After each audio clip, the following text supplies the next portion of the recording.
Party के कार्यकर्ताओं के साथ मोदी जी के उस आह्वान को, आत्मनिर्भर भारत को, स्वदेशी संकल्प को आगे बढ़ाते हुए लोगों तक ये पत्रक पहुंचाने का काम कर रहे हैं। और इसमें कुछ बातें वो लिखी गई हैं ताकि यात्री ट्रेन में सफर के दौरान उनको ध्यानपूर्वक पढ़े, उनके ऊपर मंथन करे और फिर अपने जीवन में उतारे।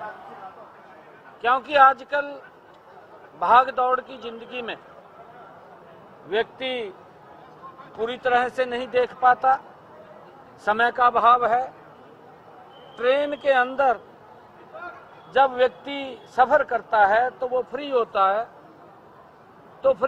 तो कहीं ना कहीं बैठ करके उसके ऊपर चर्चा विचार मंथन करेगा। और पार्टी ने निर्णय लिया कि आदरणीय नरेंद्र मोदी जी के इस संकल्प अभियान को, आत्मनिर्भर भारत अभियान को, इसको हम आत्मनिर्भर भारत रेल संपर्क यात्री अभियान, इसके माध्यम से जो भी आज ट्रेन आएगी या स्टेशन के ऊपर लोग जाने वाले हैं, आने वाले हैं, उन सबको ये पत्रक देंगे। और जैसा कि आप सब जानते भी हैं कि आदरणीय प्रधानमंत्री जी का ये संकल्प है कि 2047 तक ये भारत विकसित राष्ट्र बने। और उसी लक्ष्य का, भारत के निर्माण के लक्ष्य को रखा गया है कि 2047 तक ये भारत, ये विकसित राष्ट्र ये बने। और ये अभियान पूरे देश का एक मूल मंत्र बने। उसको लेकर के आज इस अभियान की यहाँ से शुरुआत की है। मैंने स्वयं जाकर के यहाँ चंडीगढ़ रेलवे स्टेशन के ऊपर यात्रियों से संपर्क किया, ट्रेन के अंदर और प्लेटफार्म के ऊपर। आज हमने ये आत्मनिर्भर भारत का पत्रक उनको दिया। आदरणीय प्रधानमंत्री जी ने जो आह्वान किया था कि हम दुनिया की तीसरी मजबूत आर्थिक शक्ति बनेंगे, ये राष्ट्र, ये भारत, ये विकसित राष्ट्र बनेगा। और उस कड़ी में आज हमने जो देख रहे हैं, आदरणीय नरेंद्र मोदी जी के नेतृत्व में मात्र 11 वर्षों में ये भारत, जब हम 2014 की बात करते हैं तो ये दुनिया के 12वें स्थान के ऊपर था और अर्थव्यवस्था डगमगा रही थी। कभी 13वें पे चले जाते थे, कभी 12वें पे आ जाते थे। परंतु मोदी जी ने जो गति से काम किया है, मैं ये मानता हूं कि आदरणीय नरेंद्र मोदी जी ने आजादी के बाद अगर कोई प्रधानमंत्री ने इतनी गति से काम किया है, देश को आगे बढ़ाने का काम किया है, तो वो नरेंद्र मोदी है। और हम ये भी देख रहे हैं कि उनके 11 साल के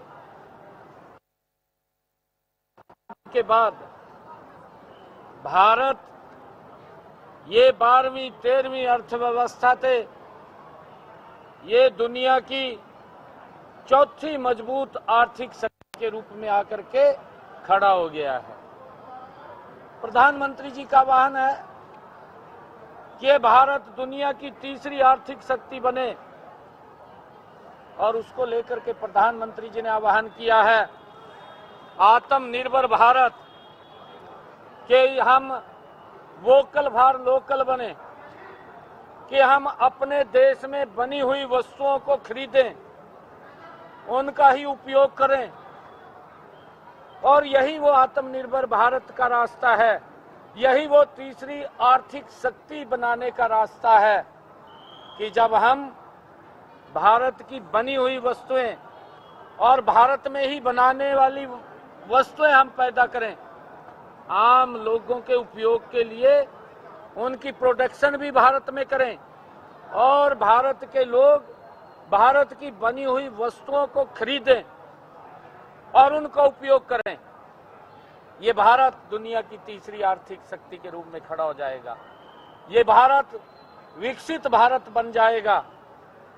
आज हम देख रहे हैं आदरणीय मोदी जी ने चाहे रोड की कनेक्टिविटी है, चाहे रेलवे की कनेक्टिविटी है, हम ये कल्पना भी नहीं कर सकते थे।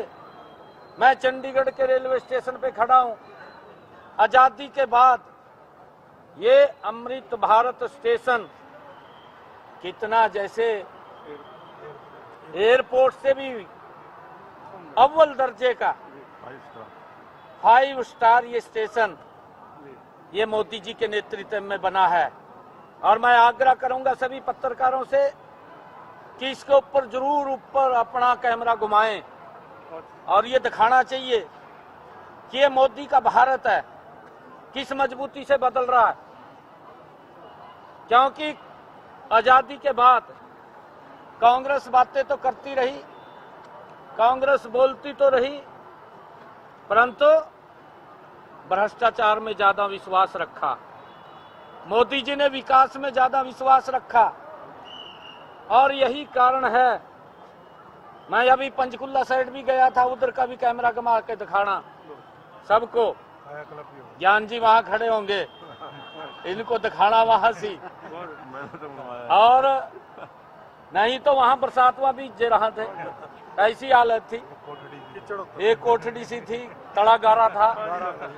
ये 40, 45, 70 सालों में जो कांग्रेस पार्टी देश के ऊपर शासन किया है, गारे से निकल करके जाते थे।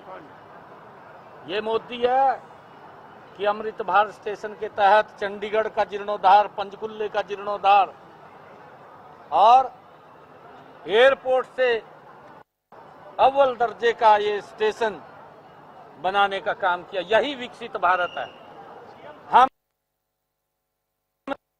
आज मैं यही आह्वान करने के लिए यहाँ आया हूँ कि हम आत्मनिर्भर भारत, हम भारत में चीजों का उत्पादन करें। हमारे जो लोकल लोग हैं, अब हमारा कुमार है, वो कुजड़े बनाता है, हम चाय पीते हैं, ट्रेन में बैठे बैठे भैया मिट्टी के कुजड़े से चाय पियो।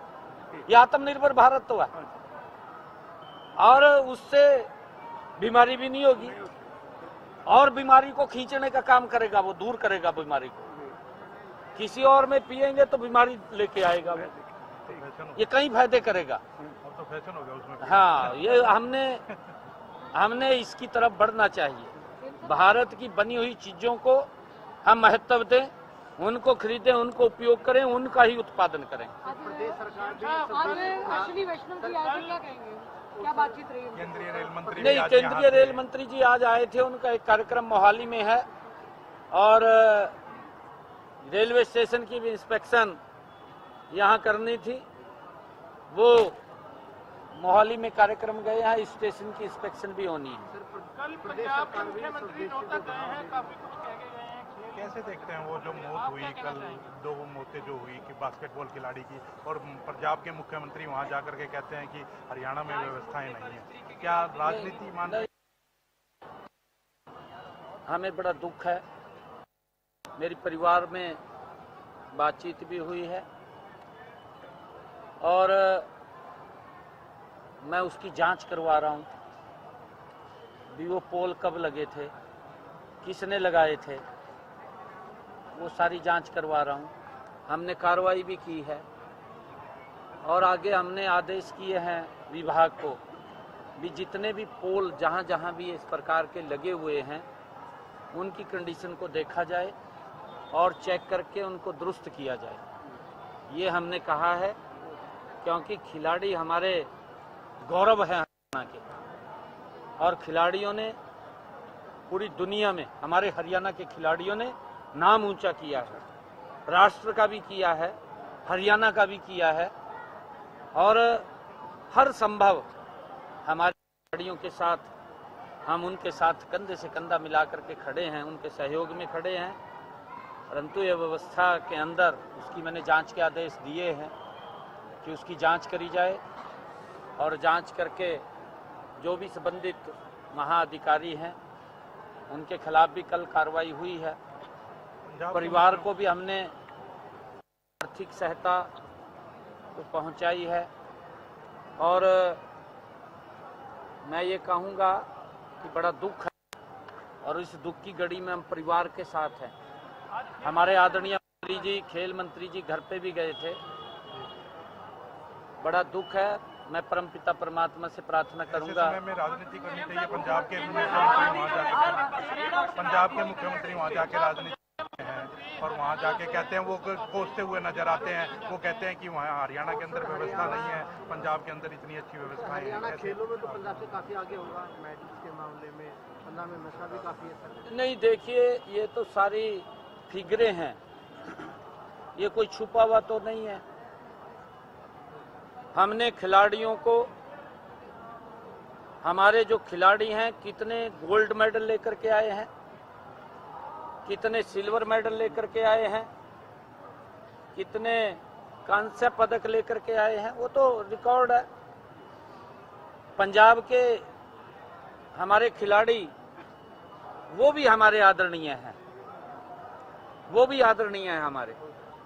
अगर पंजाब का कोई खिलाड़ी गोल्ड मेडल लेकर के आता है, ताड़ियां तो मैं भी बजाता हूं, मुझे भी खुशी होती है।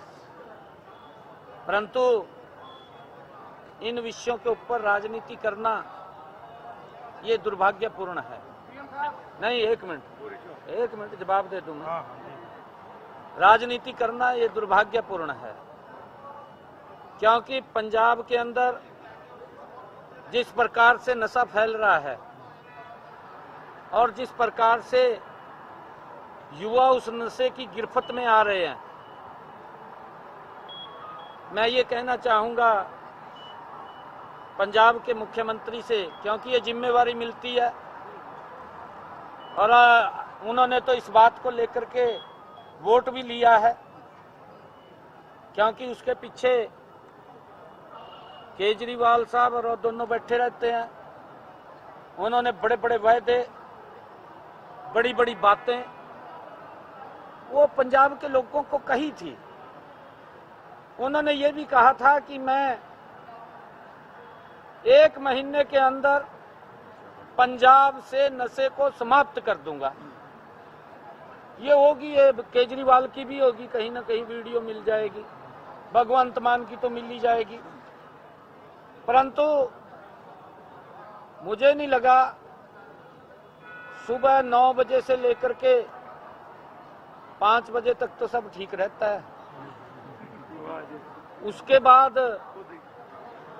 उसके बाद पूरा पंजाब में क्या होता है कुछ पता नहीं चलता, क्योंकि अंधेरे में पता नहीं चलता। हमारा पंजाब का युवा, पंजाब के युवाओं के माता पिता, पंजाब की जनता। मैं अभी एक चुनाव में गया था, उपचुनाव था, मैं एक गांव में बैठ गया जा करके। मैं जाते जाते रुका, मैं गांव के अंदर बैठ गया। मैं कहा लोगों की बात सुननी चाहिए। मैं जब उनसे बात करने लगा, मेरे को लोगों ने, बुजुर्ग लोग थे, हाथ जोड़ करके खड़े हो गए मेरे सामने ऐसे, और वो कहने लगे कि हमें नौकरी नहीं चाहिए, हमें अपना युवा बचाना है, नशे से इसको बचा लीजिए। ये पंजाब की बात है। ये खाली अखबार के अंदर ऐड दे दी, टीवी के ऊपर ऐड दे दी कि हम नशे को खत्म कर रहे हैं। भाई उसके अंदर ये तो देख ले भी उस नशे में कौन कौन लिपटा है। हमारे यहाँ पर हरियाणा में हम युवाओं को भी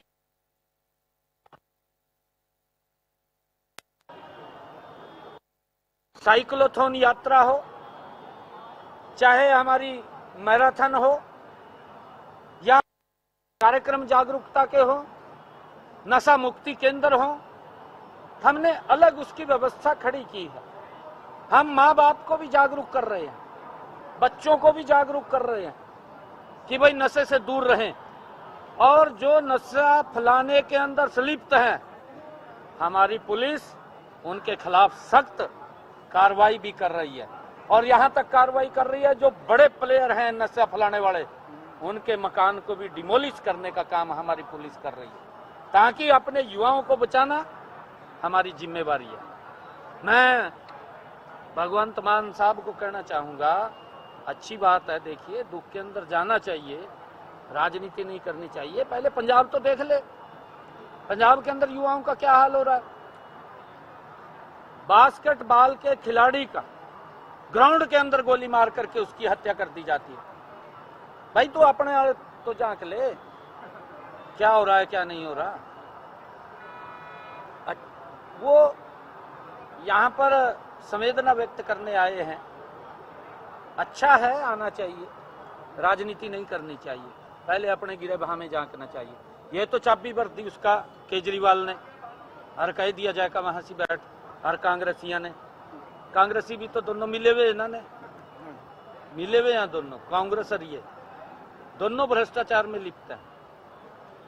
ये कम से कम बताए तो ना, दोनों मासी फुफड़ के हैं, कांग्रेस और ये दोनों के। रेलवे स्टेशन बना है और ये जो पीछे पंचकूला से कनेक्टिविटी है, सरकार कह रही है कि सिख समुदाय से नफरत करते हैं इसलिए पंजाब नहीं पहुंचे, इसका क्या कहते हैं? पंजाब के लोग, मैंने कहा है, हमारे आदरणीय हैं, पंजाब के लोग समझ रहे हैं जिस प्रकार की घटिया राजनीति कांग्रेस ने की, उससे बड़ी घटिया राजनीति आम आदमी कर रही है। अरे समाज को फाड़ने का काम कर रहे हैं, समाज में द्वेष पैदा करने का काम ये दोनों के दो कर रहे हैं। मैं बार बार इस बात को कह रहा हूं कि पंजाब हमारा आदरणीय है, पंजाब के लोग आदरणीय हैं। आज भी हम एक छत के नीचे रह रहे हैं, अरे मैं बार बार कह रहा हूं कि एक छत के नीचे रह रहे हैं, हमारा एक ही बेड़ा है, आज भी एक ही बेड़ा है हमारा, एक ही छत है हमारी, उसी के नीचे रह रहे हैं। अरे दो भाई हैं, अलग हो सकते हैं। इस प्रकार की घटिया राजनीति। आदरणीय प्रधानमंत्री नरेंद्र मोदी जी कुरुक्षेत्र के अंदर आए, पिछले वर्ष आदरणीय प्रधानमंत्री नरेंद्र मोदी जी गुरु तेग बहादुर जी के जो प्रकाश पर्व था दिल्ली के अंदर लाल किला के ऊपर आए, शहीदी दिवस पर हरियाणा में आए। मैं इतने काम गिनवा सकता हूं जितने काम नरेंद्र मोदी जी ने सिखों के जो गुरुओं को, उनकी शिक्षाओं को और आगे बढ़ाने का काम आदरणीय प्रधानमंत्री जी ने किया है। और गुरुओं के नाम के ऊपर जो संस्थान या अन्य कार्य जो किए हैं, कांग्रेस 70 साल तक वो देश की ऊपर शासन करती रही। कांग्रेस खड़ी होकर के बताए, पंपलेट लेकर के बताए, मैं बताने को तैयार हूं। कोई भी कांग्रेस का राहुल गांधी समेत, आम आदमी केजरीवाल समेत कोई भी व्यक्ति आकर के बहस करने के लिए तैयार है। जो काम नरेंद्र मोदी जी ने सिख समाज के लिए किए हैं, ना तो कांग्रेस ने किए ना आम आदमी ने किए, वो बताए भी हमने ये काम किए हैं। नरेंद्र मोदी है, अफगानिस्तान के अंदर जो राजनीतिक अस्थिरता आ जाती है, किस प्रकार का फरमान पाकिस्तान के अंदर जारी होता है, और गुरु ग्रंथ साहिब के 3 पवित्र स्वरूपों को सह सम्मान स्पेशल विमान से नरेंद्र मोदी जी भारत लाने का काम करते हैं। नरेंद्र मोदी जी ने हमारा जहां गुरु नानक देव जी का जन्म हुआ है, डेरा नानक साहिब, उस पवित्र स्थल पाकिस्तान में चला गया, आज तक सोचा नहीं है। अरे कांग्रेस के लोग कहां थे? अरे कम से कम ये केजरीवाल भगवंत मान डेरा बाबा नानक के रास्ते पे लाइटें लगवाए थे, बैठा है, यही करवाए थे काम है। करतारपुर कॉरिडोर हमारे लाखों श्रद्धालु वो बॉर्डर के ऊपर जाकर के नमन करते थे, वापिस आ जाते थे। परंतु करतारपुर कॉरिडोर बनाने का काम भी नरेंद्र मोदी जी ने किया है। ये इस प्रकार के द्वेष पैदा करना, इस प्रकार का झूठ बोलना, ना तो शोभा ये भगवंत मान को देता है, ना शोभा ये केजरीवाल को देता है, और ना शोभा ये कांग्रेस को देता है। मैं इनसे आग्रह करूंगा भी भाई ये भाईचारे के अंदर आप लोग इस प्रकार का द्वेष पैदा मत करें।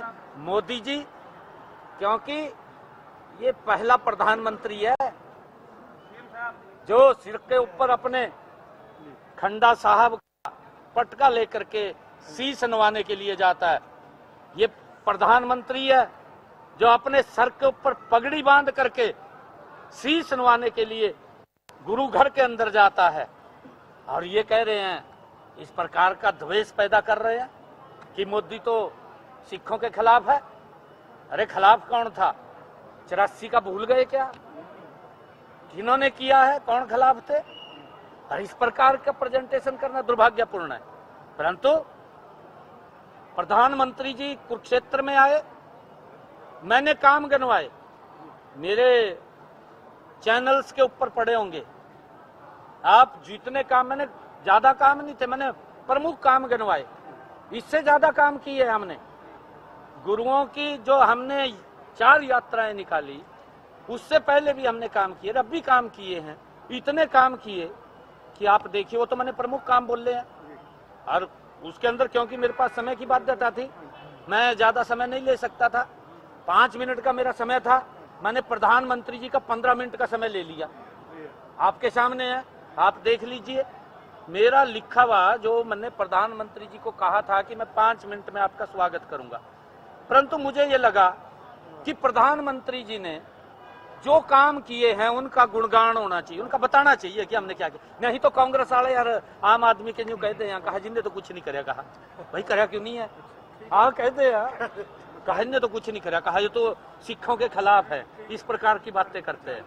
हाँ, परंतु नरेंद्र मोदी जी ने जो काम किए हैं वो गुरुओं के, उनकी शिक्षाओं को जन जन तक पहुंचाने के लिए अगर कोई व्यक्ति कर रहा है, ये हमारी सांस्कृतिक धरोहर है, हमारे गुरु हमारी सांस्कृतिक धरोहर है, जिनको हम अपने शीश के ऊपर रखते हैं और उसको जन जन तक पहुंचाने का काम। जो अत्याधुनिक रेलवे स्टेशन बना है, जिसका आज आप देखने के लिए आए रेल मंत्री के साथ, पंचकूला साइड में भव्य स्टेशन बना, लेकिन जो कनेक्टिविटी आपकी है, इसको एलिवेटेड 6-8 लेन रोड बना के ताकि चंडीगढ़ कर देंगे, चिंता न करें भाई। हो गई ये मोदी जी हैं, मोदी जी ने तो देश के लोगों के रास्ते आप देख रहे हैं ना, कहीं भी चले जाओ देश के किसी कोने में, दिल्ली से लोग बाहर बाज रहे थे, भी कह रहे कि हम नहीं जानते, मन तो कनेक्टिविटी मिल गई। कहा ये मोदी जी का ही कमाल है ना। कांग्रेस तो यूं कहा थी, कहा एक ही कमरे में 50 लोग बैठ जाओ, कहा ये तो मोदी जी ने आकर के सरलता सुविधा दी है। बस यार बाद में करेंगे, बहुत बहुत धन्यवाद।